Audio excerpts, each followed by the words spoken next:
The happy sounds you hear are those of man's best summer friend, the purple martin. Every spring and summer day from early April to mid-August, these friendly birds converge on this west central Illinois town. First, a few scouts, then the more hardy and venturesome adult birds arrive, and finally hundreds of these blue-black feathered visitors come to spend their summer in Griggsville, Illinois. They have winged their way northward from the Amazon Valley of Brazil. And here in Griggsville, they will build their nests, raise their young, and help this community rid itself of what was once a very annoying and costly problem: mosquitoes.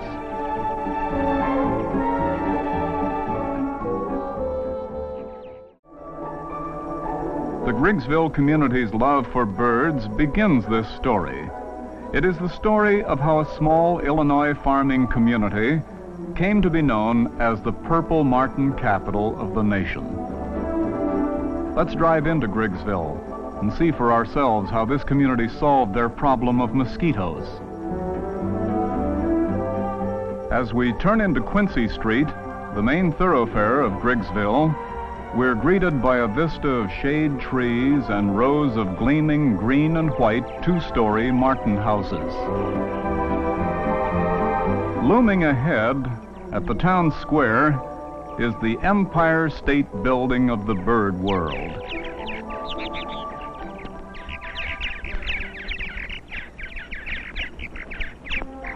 The Junior Chamber of Commerce in Griggsville in the spring of '62 decided to investigate methods of controlling mosquitoes and other flying insect pests by the use of purple martins. The JCs consulted Dr. T.E. Musselman, a nationally known specialist in migratory birds, and it was decided that aluminum would be ideal for martin homes. The houses would be weatherproof, lightweight, easy to install, and need no painting. After the initial expense, the mosquito abatement program in Griggsville would be self-sustaining with little or no additional costs. The big test came in the summer of 1964 at the Western Illinois Fair. Prize livestock on exhibit, cooking contests, and food concessions for the hungry visitors brought swarms of flies, gnats, and mosquitoes to the fairgrounds and to the adjacent park. Previously, the Fair Association spent large sums of money for chemical pesticides in order to control the invasion of these insects. But the use of these chemicals caused the food in the concessions and on exhibit to become contaminated, and racehorses put out to graze in the nearby fields became sick. So the Fair Commission decided to give the purple martins a chance to solve their problem. 12 aluminum martin houses were installed within the fairgrounds. Some were erected around the racetrack, others in the midway area. Several houses were also installed in the adjacent park. By fair time, the homes were occupied. The purple martins began their work. The results were immediate and impressive. Usually, the heaviest concentration of insects occurred at the close of the fair. Hordes of flies and mosquitoes swarmed around the debris exposed to the hot summer sun once the tents were removed. The birds living at the fairgrounds were joined by many other martins from Griggsville. They swooped over the infested areas of the grounds, and within 48 hours, the insects were gone. The martins had proved themselves. The $600 worth of chemicals to destroy insects were never needed again. We want you to meet Mrs. Martin. Notice her light buff-colored breast. She's almost constantly on the go, gathering insects to feed her young. Now meet Mr. Martin. Isn't he a handsome fellow?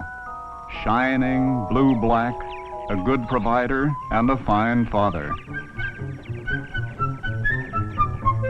Junior Martin is just 1 month old, but he's already learning the facts of bird life.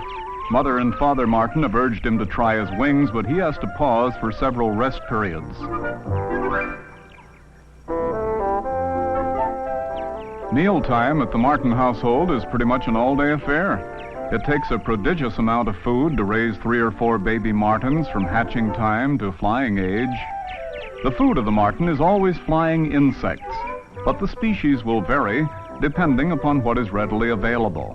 There's no evidence that these birds are selective. If there are mosquitoes in the area, that is what they will eat. Each adult martin gobbles down 2,000 or more of these pesky creatures every day. Now here's a succulent tidbit for some lucky youngster. The feeding of the young is an endless task for the parent birds. They must make repeated forays into the air and return every few seconds with beaks full of insects in order to satisfy the tremendous appetites of the growing fledglings. Martins are extremely clean and tidy birds. Here we see Mother Martin picking up a waste sack and flying away to drop it in the field across the road. Mrs. Martin returns to relax on her front porch. The birds seem to love the swaying steel poles and prefer them to stationary wooden posts. The purple martins even drink and bathe while on the wing. You'll not see them using a bird bath. These skilled flyers swoop in low over a pond or stream and dip their beaks into the water for tiny sips. If they wish to bathe, they simply lower their tail feathers and splash the water over their bodies. Purple martins seldom light on tree limbs, but sometimes young birds tire. The parents stay on a wire nearby to keep an eye out for cats or snakes. The early American Indians made friends with the purple martin long ago. Some folks still try to attract the martins to their home by providing the same type of houses that the Indians first used, hollow gourds. In the early autumn, the purple martins wing their way south. Then it is the job of the JCs to clean out the martin houses. It is a simple matter for this resident of the purple martin capital. He quickly opens the hinged door and sweeps the nests out of the compartment.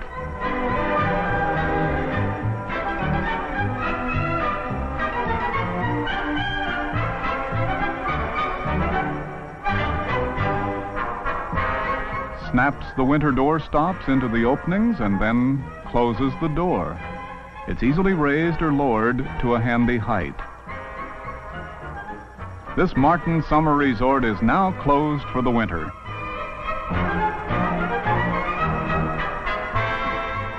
This is probably the very ultimate in Martin house convenience. This 36 family Martin dwelling can be raised or lowered by anyone. Here's a handy mounting arrangement for the smaller Martin home.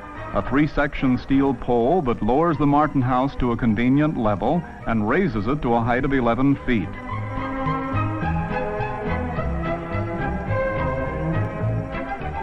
Before we leave Griggsville, the purple martin capital, let us consider this impressive fact.